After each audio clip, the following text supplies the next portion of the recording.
वामन अवतार भगवान विष्णु का 5वां अवतार है और यह हिंदू पौराणिक कथाओं में एक महत्वपूर्ण कहानी है।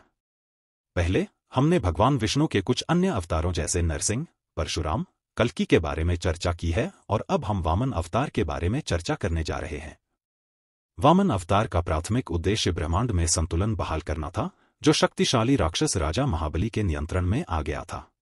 वामन और महाबली की कहानी हिंदू पौराणिक कथाओं में एक प्रमुख कहानी है, विशेष रूप से ओणम त्योहार के संदर्भ में महत्वपूर्ण है। महाबली एक शक्तिशाली असुर राजा थे, जो प्रहलाद के पोते थे, जो अपनी धार्मिकता, उदारता और मजबूत शासन के लिए जाने जाते थे। महाबली एक राक्षस राजा होने के बावजूद अपनी उदारता और भक्ति के लिए जाने जाते थे। हालांकि उनकी बढ़ती शक्ति और अभिमान ने देवताओं को खतरा पहुंचाया। उनके शासन ने उनकी प्रजा को समृद्धि और खुशी दी। एक असुर होने के बावजूद महाबली अपनी धार्मिकता, सत्यनिष्ठा और अपने वचन के प्रति अटूट प्रतिबद्धता के लिए प्रसिद्ध थे। उनकी निष्पक्षता और उनके द्वारा सुनिश्चित की गई भलाई के कारण उनकी प्रजा उन्हें बहुत प्यार करती थी। महाबली के शासन में उनका राज्य फला फूला। उनके लोगों में प्रचुरता, समानता और खुशहाली थी। इस अवधि को अक्सर स्वर्ण युग के रूप में याद किया जाता है। पुण्यशाली होने के बावजूद महाबली की बढ़ती शक्ति और प्रभाव सांसारिक क्षेत्र से परे फैल गया, जिसने अंततः देवताओं के अधिकार को चुनौती दी। उनकी बढ़ती शक्ति और प्रभाव तीनों क्षेत्रों, पृथ्वी, स्वर्ग और पाताल तक फैल गया। यह महत्वाकांक्षा, हालांकि उनकी सफलता से उपजी थी, अंततः भगवान विष्णु के हस्तक्षेप का कारण बनी। देवताओं को उनके प्रभुत्व और प्राकृतिक व्यवस्था के संभावित व्यवधान से डर था, इसलिए उन्होंने भगवान विष्णु से मदद की अपील की। विष्णु की भूमिका संरक्षक की है और धर्म को बनाए रखने के लिए महाबली की अनियंत्रित शक्ति के कारण होने वाले असंतुलन को संबोधित करने की आवश्यकता थी। देवताओं की माता अदिति महाबली की देवताओं पर विजय से बहुत परेशान थी। उन्होंने भगवान विष्णु से मदद के लिए प्रार्थना की। उनकी भक्ति से अभिभूत होकर भगवान विष्णु ने देवताओं की स्थिति को बहाल करने के लिए उनके पुत्र के रूप में अवतार लेने का वादा किया।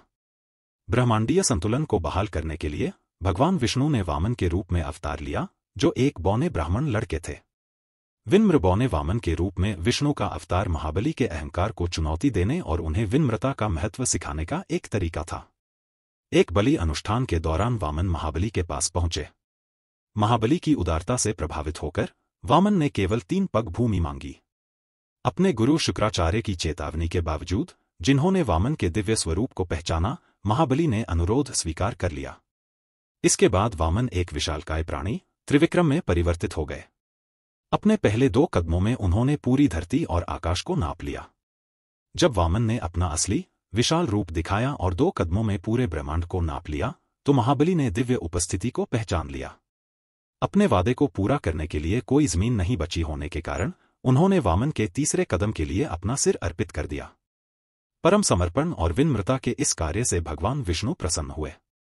महाबली को नष्ट करने के बजाय विष्णु उनकी भक्ति और ईमानदारी से प्रभावित हुए, उन्हें पाताल लोक पर शासन करने और साल में एक बार पृथ्वी पर अपने राज्य का दौरा करने का वरदान दिया। यह वार्षिक यात्रा केरल में ओणम के जीवंत त्योहार के रूप में मनाई जाती है, जहां महाबली को एक प्रिय और धर्मी राजा के रूप में सम्मानित किया जाता है। यह कहानी गर्व पर विनम्रता के महत्व को सिखाती है।